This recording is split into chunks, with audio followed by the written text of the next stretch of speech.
G'day viewers, this is Gazza here and welcome to Detecting Oz. Today I'm just got an hour or two to spare this afternoon and I'm just doing this bit of a wide medium strip. Unfortunately the grass is very long, hasn't been cut yet, and I've got my Equinox 800 here with the 10x5 coil tech.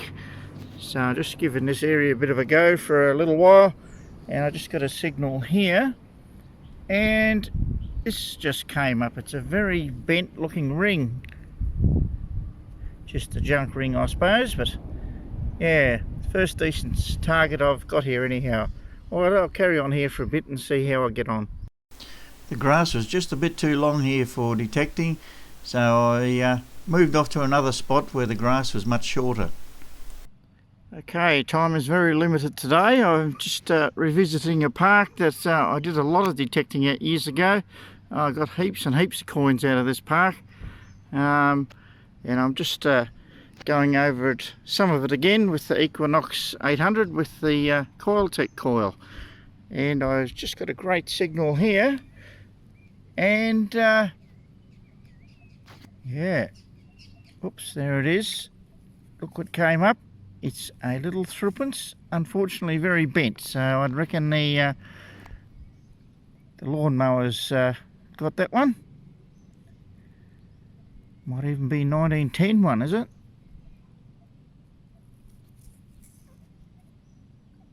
Edward the 7th. It's pity it's so damaged. Alright, let's carry on. I've got a very iffy signal here, and I've dug a deep hole, and I don't know if you can see what's down there, but I think I've got some silver. I just hope I didn't damage it when I dug it, because it's very deep. I think it's still there.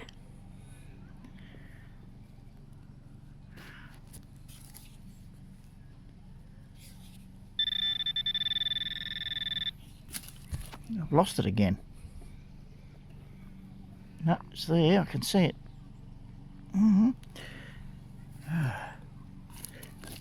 Whoops.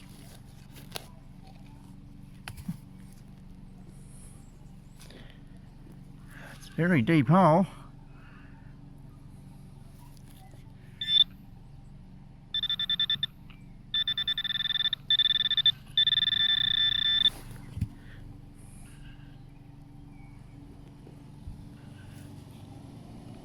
Must be out. There it is, look at that. Haha, it's probably a sixpence, I'd say. Oh yeah, there's old George V. What date is that one? 1911. Lovely. I just hope I didn't damage it at all. It looks okay. It's a very iffy signal. It's only just. Fantastic, really nice. Always nice to find a bit of silver. Recently we've had lots and lots of rain, so the ground is very wet at the moment.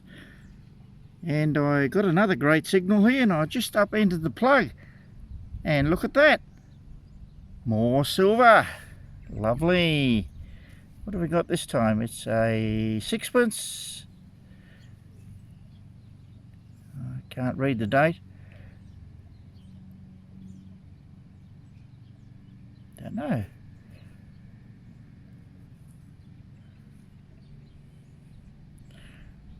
Looks like trying to look through the phone screen.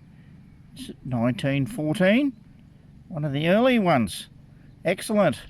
Oh well, it's nearly time for me to go home, but I've managed to get a few silvers here this afternoon that I missed.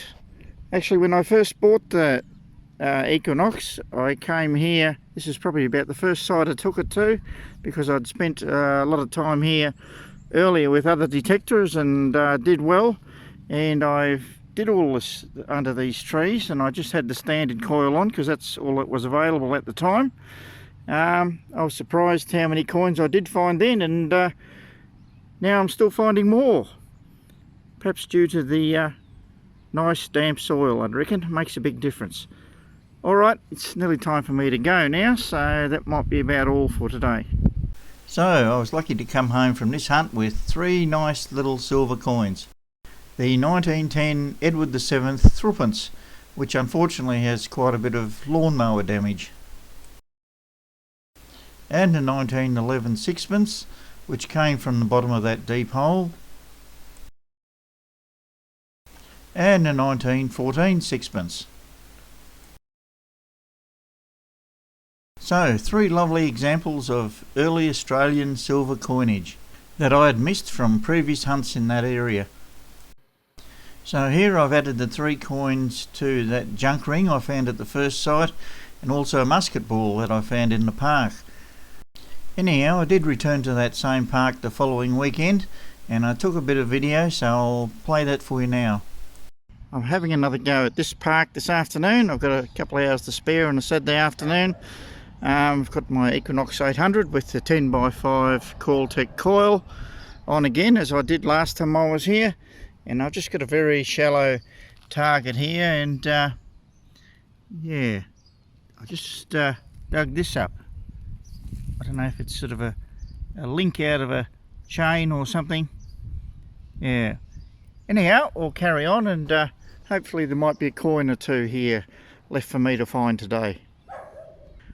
Okay, well, I've been going here for a while. That area over there, that's where I found the 3 silver coins the last time I was here, and I'm just sort of continuing on from that.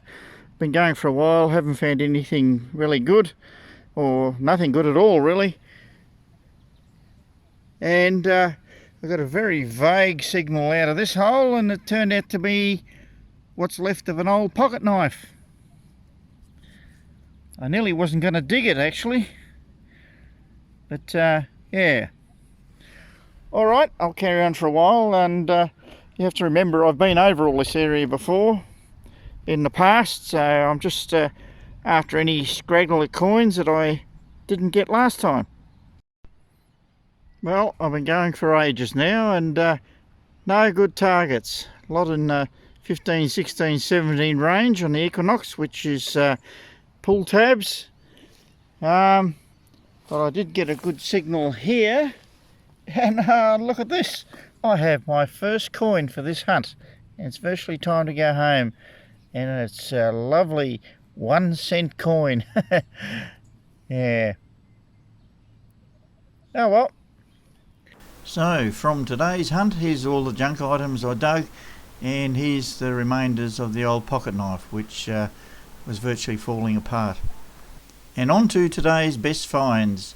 That little silvery sort of thing I found near the start, it's got the letters EG on it. It was probably only just the top part of a zip pull or something like that, and 1 single solitary 1-cent coin.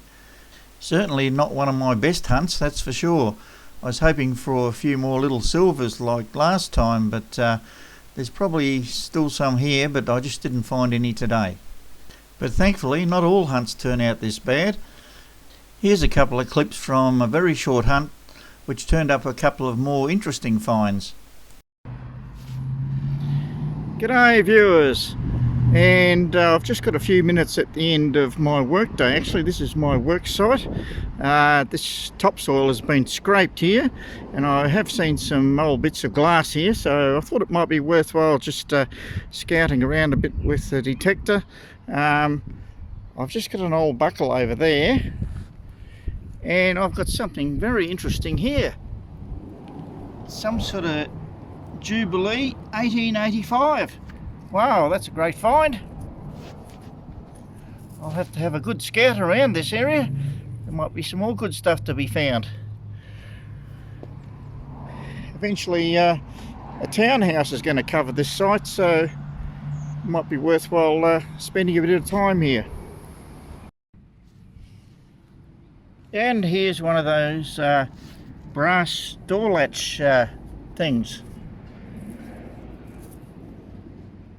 It's got some writing on it, but yeah.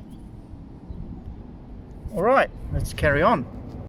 So this short hunt was mainly about finding this lovely medallion. It was probably only an inch deep, if that. It was right next to the building that I've been working on, and I would have walked over it about 100 times or more, I reckon. So it just goes to show that on these sorts of sites you just don't know what's under your feet. Well, I guess all of you are wondering what this medallion's about. So here it is. It's from the Rechabite Jubilee 1885. Now, until I found this medallion, I've never even heard of Rechabite. I don't even know if I'm pronouncing it correctly, but that's what it looks like to me, so I'll just go with that. So I could see that some internet research was called for here, and I found out that the word Rechabite has biblical origins, but the Rechabite Society was started in England in 1835, hence the Jubilee year being 1885. And Rechabite Society was a temperance society, and it promoted the total abstinence from partaking in any sort of alcoholic beverage. Also thrift. And I think you'd all agree that such concepts are almost totally lost in today's modern society. So you'd think the Rechabites would have faded away into history, but I was surprised to find that they still do actually exist today.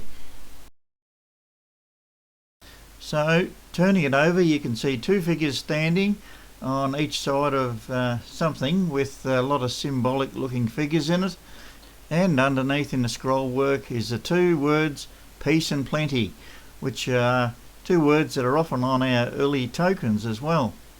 So as you can see, this is a very attractive medallion, and because these were made of copper, it's got that lovely green patina about it.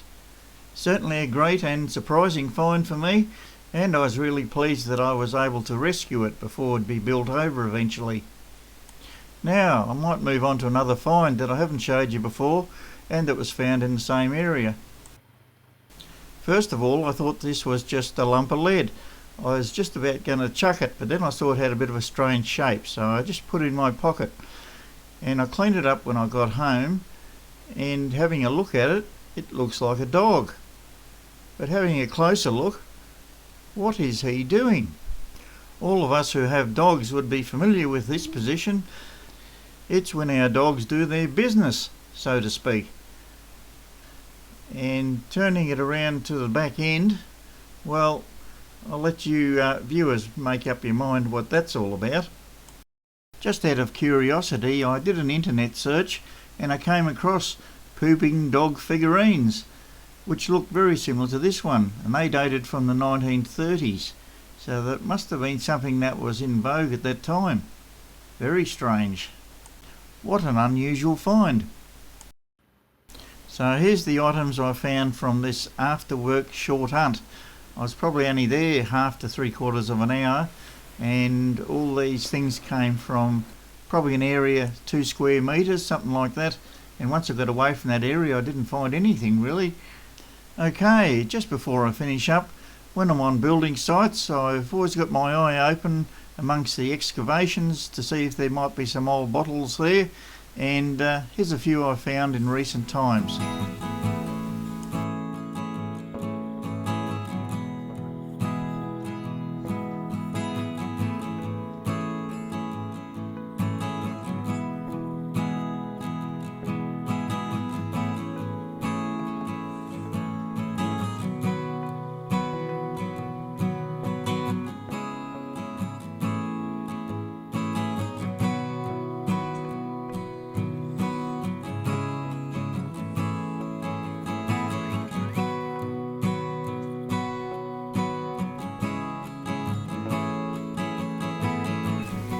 Okay, well that's about all for now. Thanks very much for watching, and I'll catch you all again on the next hunt.